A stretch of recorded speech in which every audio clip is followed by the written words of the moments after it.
Gak apa-apa kalau impian kita berubah di tengah jalan. Karena itu artinya kita juga berubah atau berkembang sebagai seorang manusia. Aku seorang aktris and it's me, Rachel Amanda.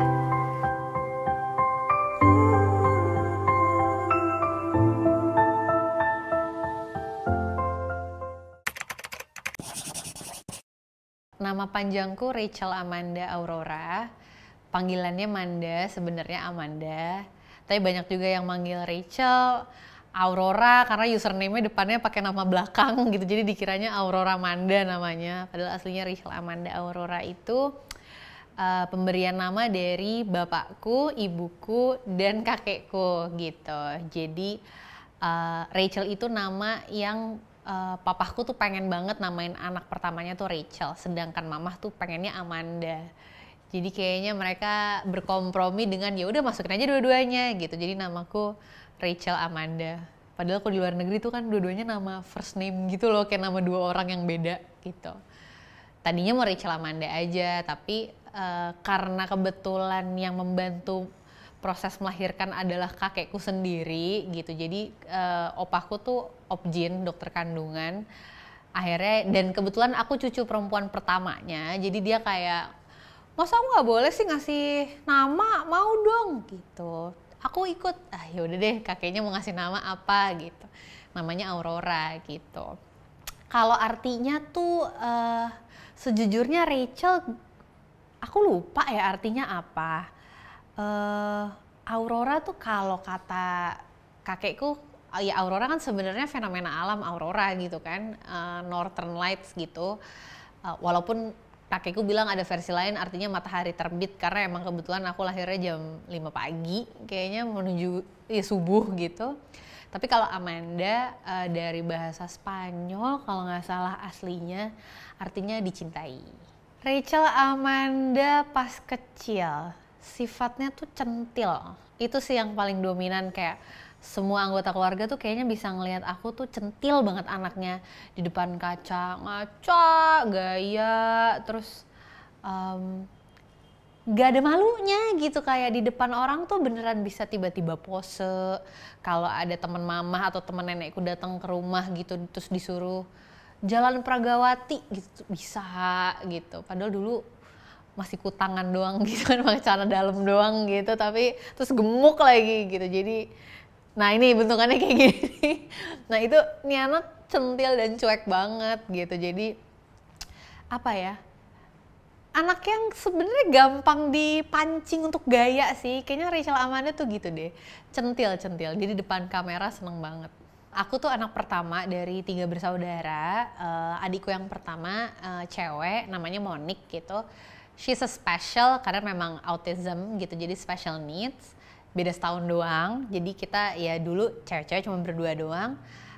Sama adikku yang kedua namanya Axel, beda 10 tahun. Jadi sekarang 18 dia, kayak baru mau kuliah. Kedekatanku sama adik-adikku menarik banget sih kalau dipikir-pikir, karena kalau adikku yang pertama kan spesial gitu, jadi dari kecil bareng, tapi nggak terlalu bisa komunikasi dua arah juga gitu, karena kayak dulu pas masih kecil juga masih belum terlalu ngerti ini adikku kenapa ya gitu. Jadi jatuhnya masih kayak ya udah taunya hanya kemana-mana berdua sama adik gitu, kayak taunya baju kembaran gitu, pergi kemana-mana pasti bajunya sama gitu, karena kayak dulu anak kecil kalau umurnya deket tuh gitu deh gitu. Jadi nggak terlalu banyak apa ya, mungkin nggak terlalu banyak interaksi dulu sih pas masih kecil gitu. Cuman pas semakin besar aku semakin mengerti bagaimana betapa spesialnya dia gitu, dan karena mungkin aku juga anak psikologi kemarin S1 jadi lebih mengerti dan justru jadi merasa lebih dekat gitu sama adikku. Kalau sama yang kecil, sama yang adikku yang bungsu, dia anak laki sendiri, jadi dan karena umurnya bedanya 10 tahun, jadi aku merasakan masa-masanya kayak, ih apaan sih ini anak bandel banget gitu, kayak ini gak lucu gitu, kayak lo balik bayi aja deh, lucuan lo pas masih bayi gitu.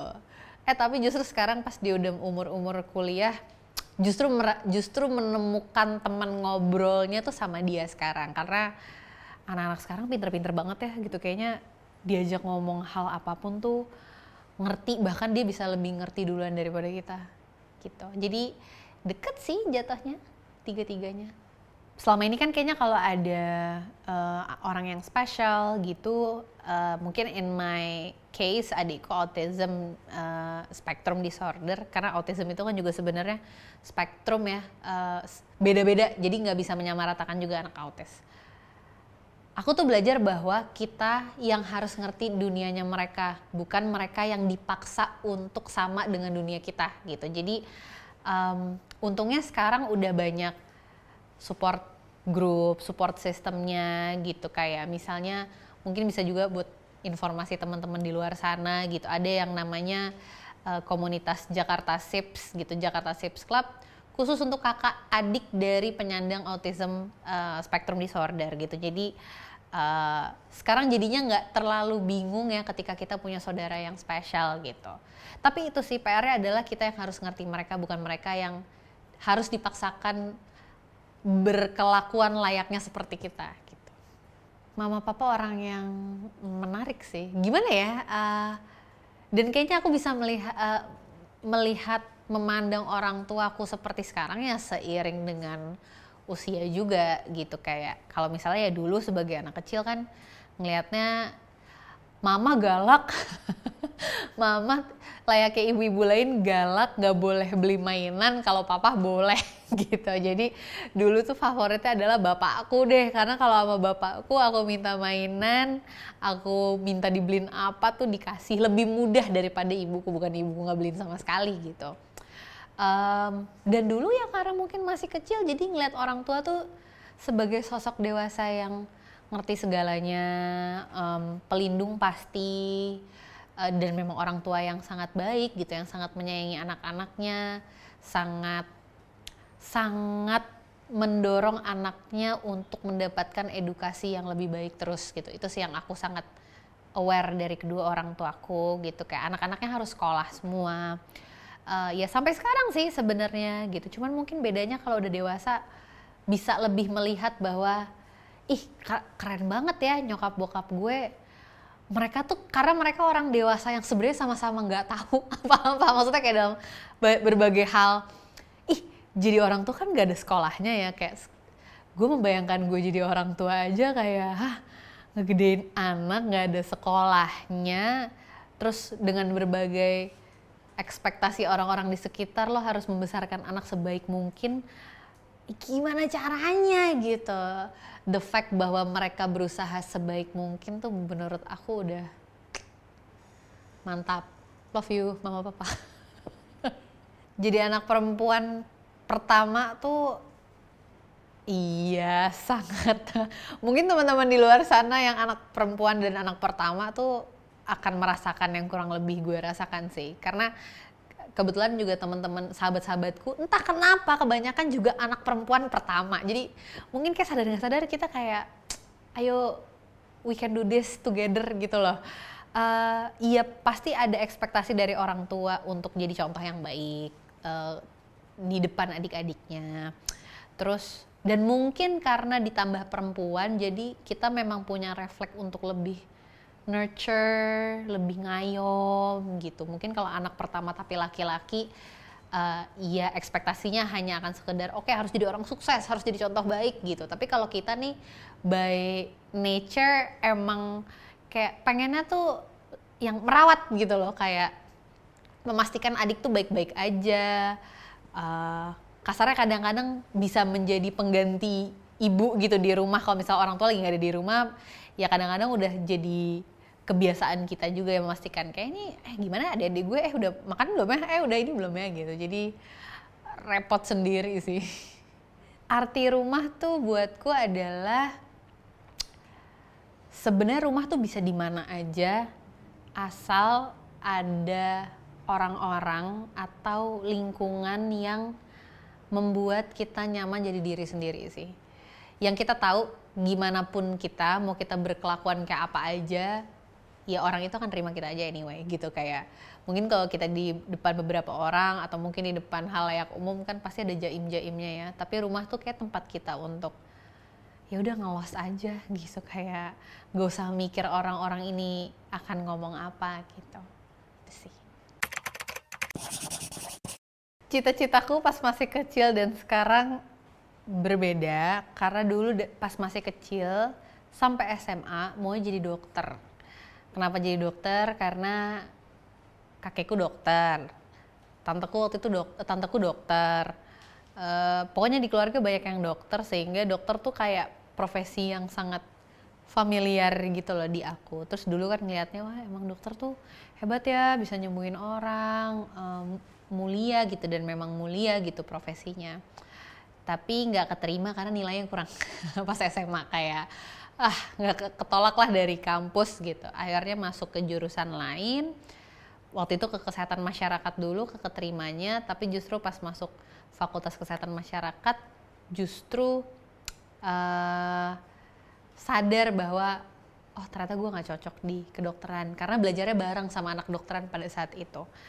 Kayak apa ya, kayak semacam diselamatkan kali ya, kayak untung lo nggak terjun langsung ke kedokterannya. Kalau lo udah terjun terus lo nggak suka, kayak akan lebih susah untuk keluar dari kedokteran gitu. Jadi akhirnya dari situ sadar kayaknya mau senengnya di film, tapi pengen juga belajar ilmu sosum yang berhubungan dengan film, akhirnya ngambil psikologi gitu.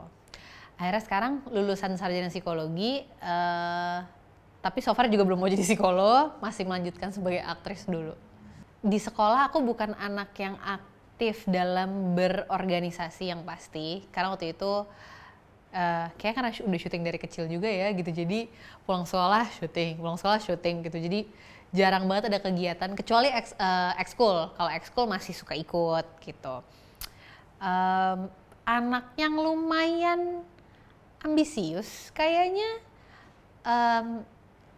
Dulu tuh kayak ada masanya pas SD aku ranking 1 terus, jadi kayak kenapa nih gitu. Kalau di Wiru sekarang, kenapa sih lo santai aja kali sekolahnya, tapi dulu tuh terjadi gitu. Dulu beberapa kali selama SD tuh ranking 1, lulus SD pun ranking 1 seangkatan, jadi juara umum. Lumayan anak yang lumayan high achiever sih gitu, tapi bukan tipe anak yang kutu buku juga, maksudnya bukan yang akhirnya kemudian nggak suka bersosialisasi, nggak juga gitu. Anaknya tetap main. Ya itu. Kalau kata suami gue, kayaknya dulu kalau gue satu sekolah gue nggak suka malu sih, kayak pasti cewek-cewek rese yang kerjanya belajar doang gitu ya gitu. Maybe gitu. Yang gue paling jarang merasakan adalah justru kisah kasih di sekolah, karena sukanya selalu sama orang yang beda sekolah terus gitu, jadi nggak pernah satu sekolah tuh suka gitu. Apa ya, banyak sih yang diingat ketiduran di kelas karena dulu sering syuting sampai pagi gitu. Itu dari guru yang suka negur untuk ngebangunin, sampai aku ingat ada masanya guruku memutuskan untuk ya udah diamin aja gitu. Padahal waktu itu kan aku sekolahnya di swasta dan lumayan disiplin sekali gitu si sekolahnya. Seru sih, kayak ya pernah merasakan cabut dari kelas gitu, tapi itu juga nggak sering sih. Cuman kayaknya kalau cabut lebih banyak pas SMA sih gitu. Pas SMA ospek dulu, karena pas aku sekolah SMA tuh dulu lumayan senioritas sekolahku, sekarang sih setauku udah enggak gitu. Jadi ya itu merasakan di ospek aneh-aneh, dikerjain sama kakak kelas, disuruh pakai sayap-sayapan kupu-kupu keliling sampai halte depan sekolah gitu, disuruh nembak kakak kelas, tapi itu dikerjain gitu. Jadi itu salah satu memori-memori yang kalau dulu kayaknya ngerasainnya stres banget gitu, tapi kalau sekarang kayak ya elah lucu aja gitu, kenapa gue ngalamin itu ya. Kalau kata teman-teman gue sih, gue orang yang cukup dewasa sebelum waktunya gitu. Lumayan bijak ya kayaknya gitu, dan lumayan beranian sih gitu. Dan aku termasuk orang yang ngerasa apa ya, istilahnya apa ya, kayak misalnya gini, aku butuh aku mau jajan di kantin gitu. Kalau teman-temanku yang lain tuh kayak temenin gue dong ke kantin, gue mau beli apa, gue mau apa sebagainya gitu. Nah aku tuh tipe yang termasuk kalau kata gengku tiba-tiba ngilang aja terus balik-balik udah lagi nggak nyem makanan gitu, kayak kenapa lu pergi sendiri? Terus aku tipe yang lah yang butuh gue, kenapa lo semua harus ikut gitu. Jadi emang mandiri aja sih dari dulu gitu, berani. Dan paling apa ya, kebanyakan temanku, sahabatku sampai sekarang mereka masih suka lupa kalau aku public figure. Karena bentukanku nggak public figure sama sekali pas sekolah. Tidak pernah dandan, rambut auk-aukan, keramas jarang.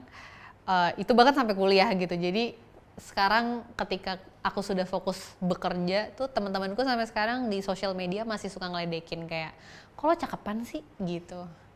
Iyalah dandan gitu, kayak gue udah kerja sekarang gitu. Karena dulu aku kumal banget gitu. Itu kayaknya termasuk yang aku terkenal di antara teman-temanku tuh, Manda kumal tahu gitu.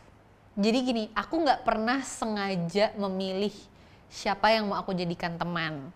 Tapi kalau aku pribadi, aku termasuk orang yang kayaknya cukup pintar mendeteksi energinya tuh bukan energi yang somehow kayak kasat mata dan sebagainya, enggak gitu. Tapi aku tipe orang yang kalau dari awal banget gue tahu gue nggak cocok sama dia, gue nggak akan temenan gitu. Jadi alhamdulillah nggak pernah merasa kehilangan temen juga karena udah tahu dari awal gitu, kayak mana nih yang bisa deket sama gue, mana yang enggak gitu.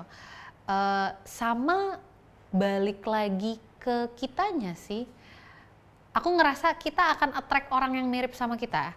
Jadi ya udah pada akhirnya secara tidak disengaja aku ngumpul sama orang-orang yang teman-teman deketku tuh yang mirip aku gitu. Ya mungkin dari seleranya, dari gaya hidupnya gitu. Kayak kalau dipikir-pikir untuk teman-teman deket banget ya gitu, hampir teman-teman deketku tuh nggak ada yang ngerokok misalnya. Kayak gue nggak pernah ngelarang teman-teman gue ngerokok. Kalau mau ngerokok ya ngerokok aja gitu. Tapi ya somehow kok iya ya, kok gue deketnya nongkrong sama orang-orang yang bukan perokok misalnya gitu.